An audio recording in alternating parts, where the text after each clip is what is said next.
Goodnight Stars, or welcome back to Goodnight Stars. Tonight we are reading Chapter 7 of Little House on the Prairie, and Chapter 7 is called The Wolf Pack. It's important to remember that Laura Ingalls Wilder is the author of this book, and this is a story about her own life. So she's talking about things she remembers from her childhood. The Wolf Pack. All in one day, Pa and Mr. Edwards built the stable for Pet and Patty. They even put the roof on, working so late that Ma had to keep supper waiting for them. There was no stable door, but in the moonlight, Pa drove 2 stout posts well into the ground, one on either side of the doorway. He put Pet and Patty inside the stable, and then he laid small split logs, one above another, across the door space.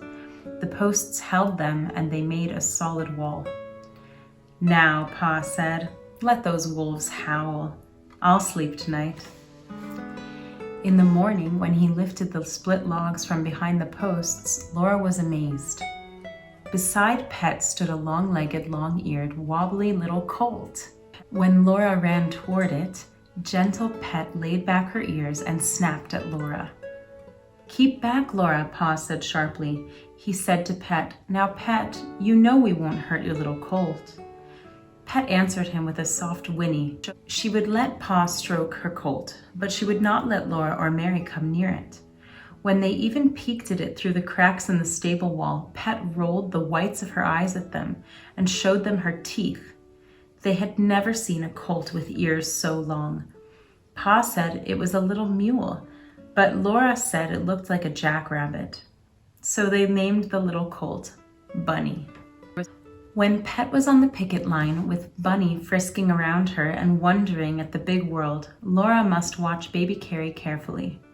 If anyone but Pa came near Bunny, Pet squealed with rage and dashed to bite that little girl.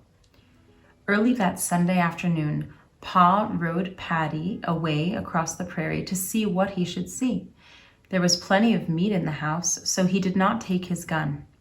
He rode away through the tall grass along the rim of the creek bluffs.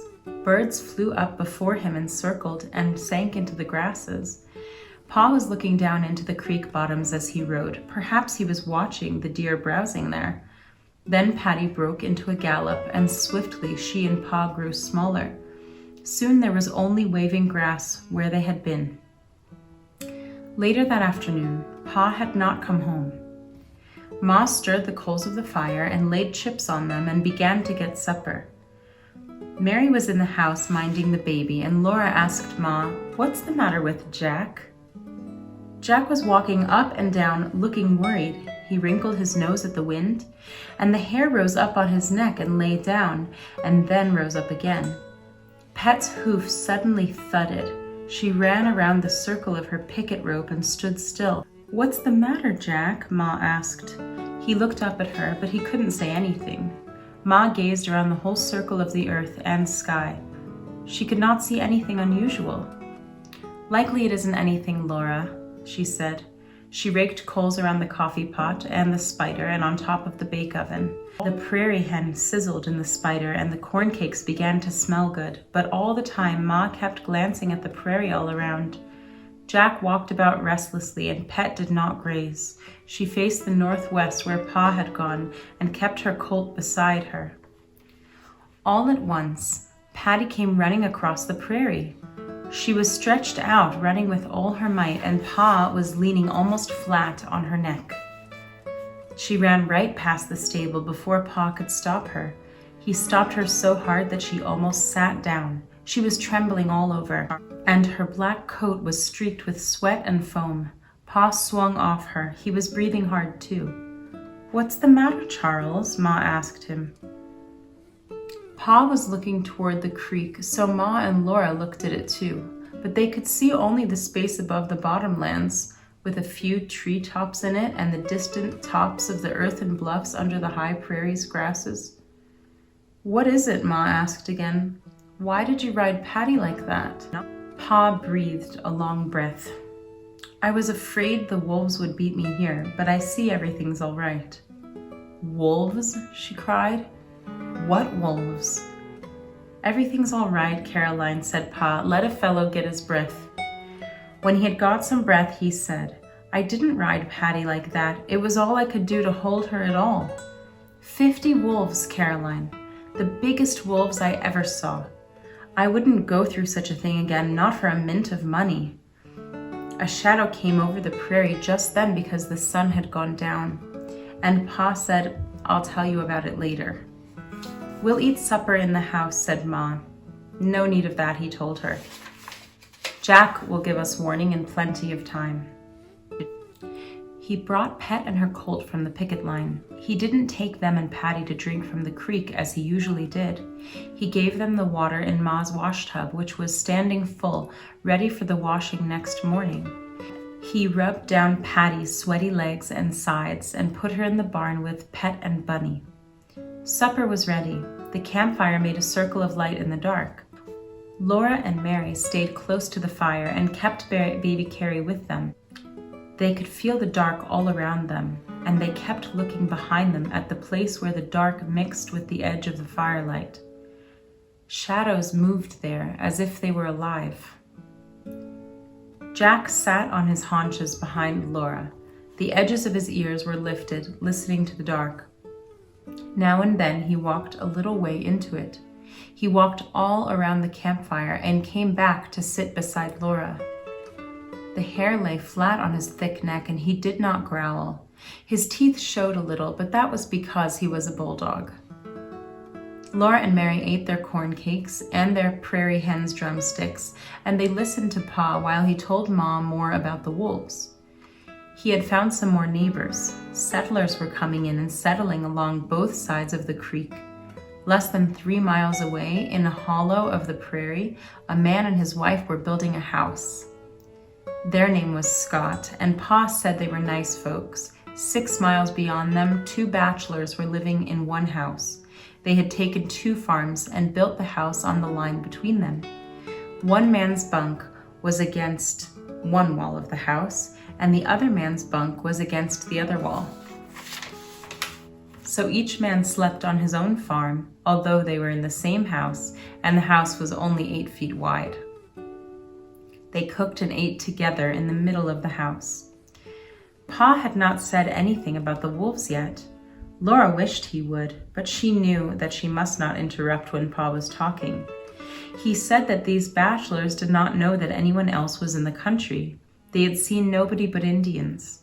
So they were glad to see Pa, and he stayed there longer than he had meant to. Then he rode on, and from a little rise in the prairie, he saw a white speck down in the creek bottoms. He thought it was a covered wagon, and it was. When he came to it, he found a man and his wife and 5 children. They had come from Iowa, and they had camped in the bottoms because one of their horses was sick. The horse was better now, but the bad night air so near the creek had given them fever and ague. The man and his wife and the 3 oldest children were too sick to stand up. The little boy and girl, no bigger than Mary and Laura, were taking care of them. So Pa did what he could for them, and then he rode back to tell the bachelors about them. One of them rode right away to fetch that family up on the high prairie, where they would soon get well in the good air. One thing had led to another until Pa was starting home later than he had meant. He took a shortcut across the prairie, and as he was loping along on Patty, suddenly out of a little draw came a pack of wolves. They were all around Pa in a moment. It was a big pack, Pa said, all of 50 wolves, and the biggest wolves I ever saw in my life. Must be what they called buffalo wolves. Their leader's a big gray brute that stands 3 feet at the shoulder, if an inch. I tell you, my hair stood straight on end. And you didn't have your gun, said Ma. I thought of that, but my gun would have been no use if I'd had it. You can't fight 50 wolves with one gun. And Patty couldn't outrun them. What did you do? Ma asked. Nothing, said Pa. Patty tried to run. I never wanted anything worse than I wanted to get away from there. But I knew if Patty even started, those wolves would be on us in a minute, pulling us down. So I held Patty to a walk. Goodness, Charles. Ma said under her breath. Yes, I wouldn't go through such a thing again for any money, Caroline. I never saw such wolves. One big fellow trotted along right by my stirrup. I could have kicked him in the ribs. They didn't pay any attention to me at all. They must have just made a kill and eaten all they could. I tell you, Caroline, those wolves just closed in around Patty and me and trotted along with us in broad daylight. For all the world, like a pack of dogs going along with a horse. They were all around us, trotting along and jumping and playing and snapping at each other, just like dogs. Goodness, Charles, Ma said again. Laura's heart was thumping fast, and her mouth and her eyes were wide open, staring at Pa. Patty was shaking all over and fighting the bit, said Pa. Sweat ran off her. She was so scared. I was sweating too, but I held her down to a walk, and we went walking along among those wolves. They came right along with us, a quarter of a mile or more. That big fellow trotted by my stirrup as if he were there to stay. Then we came to the head of a draw running down into the creek bottoms. The big gray leader went down to it, and all the rest of the pack trotted down into it behind him. As soon as the last one was in the draw, I let Patty go. She headed straight for home, across the prairie, and she couldn't have run faster if I'd been cutting into her with a rawhide whip. I was scared the whole way. I thought the wolves might be coming this way, and they might be making better time than I was. I was glad you had the gun, Caroline, and glad the house is built. I knew you could keep the wolves out of the house with the gun, but Pet and the colt were outside. You need not have worried, Charles, said Ma. I guess I would manage to save our horses. I was not fully reasonable at the time, said Pa. I knew you would save the horses, Caroline. Those wolves wouldn't bother you anyway. If they had been hungry, I wouldn't be here to... Little pitchers have big ears, Ma said. She meant that he must not frighten Mary and Laura. Well, all's well that ends well, Pa replied, and those wolves are miles from here by now. What made them act like that? Laura asked him. I don't know, Laura, he said. I guess they had just eaten all they could hold, and they were on their way to the creek to get a drink, or perhaps they were out playing on the prairie and not paying any attention to anything but their play, like little girls do sometimes. Perhaps they saw that I didn't have my gun and I couldn't do them any harm. Or perhaps they had never seen a man before and didn't know that men can do them any harm. So they didn't think about me at all. Pet and Patty were restlessly walking around and around inside the barn. Jack walked around the campfire. When he stood still to smell the air and listen, the hair lifted on his neck. Bedtime for little girls, Ma said cheerfully. Not even baby Carrie was sleepy yet, but Ma took them into the house. She told Mary and Laura to go to bed, and she put baby Carrie's little nightgown on and laid her on the big bed. Then she went downstairs to do the dishes. Laura wanted Pa and Ma in the house. They seemed so far away outside. Mary and Laura were good and lay still, but Carrie sat up and played by herself in the dark.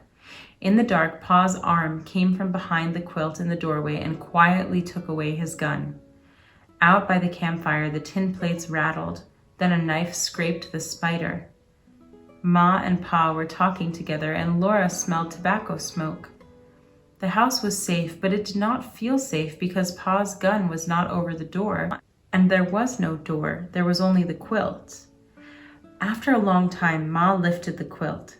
Baby Carrie was asleep then. Ma and Pa came in very quietly and very quietly went to bed. Jack lay across the doorway, but his chin was not on his paws. His head was up listening. Ma breathed slowly, Pa breathed heavily, and Mary was asleep too. But Laura strained her eyes in the dark to watch Jack. She could not tell whether the hair was standing up on his neck. Suddenly, she was sitting straight up in bed. She had been asleep. The dark was gone. Moonlight streamed through the window hole, and the streaks of moonlight came through every crack in that wall. Pa stood black in the moonlight at the window. He had his gun. Right in Laura's ear, a wolf howled. She scringed away from the wall. The wolf was on the other side of it. Laura was too scared to make a sound. The cold was not in her backbone only, it was all through her. Mary pulled the quilt over her head. Jack growled and showed his teeth at the quilt in the doorway. "Be still, Jack," Pa said. Terrible howls curled all around inside the house, and Laura rose out of bed. She wanted to go to Pa, but she knew better than to bother him now. He turned his head and saw her standing in her nightgown. "Want to see them, Laura?" he asked softly. Laura couldn't say anything, but she nodded and padded across the ground to him. He stood his gun against the wall and lifted her up to the window hole. There in the moonlight sat half a circle of wolves. They sat on their haunches and looked at Laura in the window, and she looked at them. She had never seen such big wolves. The biggest one was taller than Laura. He was taller even than Mary. He sat in the middle, exactly opposite Laura. Everything about him was big. His pointed ears, his pointed mouth with the tongue hanging out, and his strong shoulders and legs, and his two paws side by side, and his tail curled around the squatting haunch. His coat was shaggy gray, and his eyes were glittering green. Laura clutched her toes in the crack of the wall, and she folded her arms on the window slab, and she looked and looked at that wolf. But she did not put her head through the empty window space into the outdoors, where all the wolves sat so near her, shifting their paws and licking their chops. Pa stood firm against her back and kept his arm tight around her middle. "He's awful big," Laura whispered. "Yes, and see how his coat shines," Pa whispered into her hair. The moonlight made little glitters in the edges of the shaggy fur all around the big wolf. "They're in a ring clear around the house," Pa whispered. Laura pattered beside him to the other window. He leaned his gun against that wall and lifted her up again. There, sure enough, was the other half of the circle of wolves. All their eyes glittered green in the shadow of the house. Laura could hear their breathing. When they saw Pa and Laura looking out, the middle of the circle moved back a little way. Pet and Patty were squealing and running inside the barn. Their hoofs pounded the ground and crashed against the walls. After a moment, Pa went back to the other window, and Laura went too. They were just in time to see the big wolf lift his nose till it pointed straight at the sky. His mouth opened, and a long howl rose toward the moon. Then all around the house, the circle of wolves pointed their noses toward the sky and answered him. Their howls shuddered through the house and filled the moonlight and quavered away across the vast silence of the prairie. "Now go back to bed, little half-pint," Pa said. "Go to sleep. Jack and I will take care of you all." So Laura went back to bed, but for a long time she did not sleep. She lay and listened to the breathing of the wolves on the other side of the log wall. She heard the scratch of their claws on the ground and the snuffling of a nose at a crack. She heard the big gray leader howl again and all the others answering him. But Pa was walking quietly from one window hole to the other, and Jack did not stop pacing up and down before the quilt that hung in the doorway. The wolves might howl, but they could not get in while Pa and Jack were there. So at last, Laura fell asleep. Thank you for listening to Chapter 7 of Little House on the Prairie. Keep reading, keep relaxing, and until next time, good night, stars.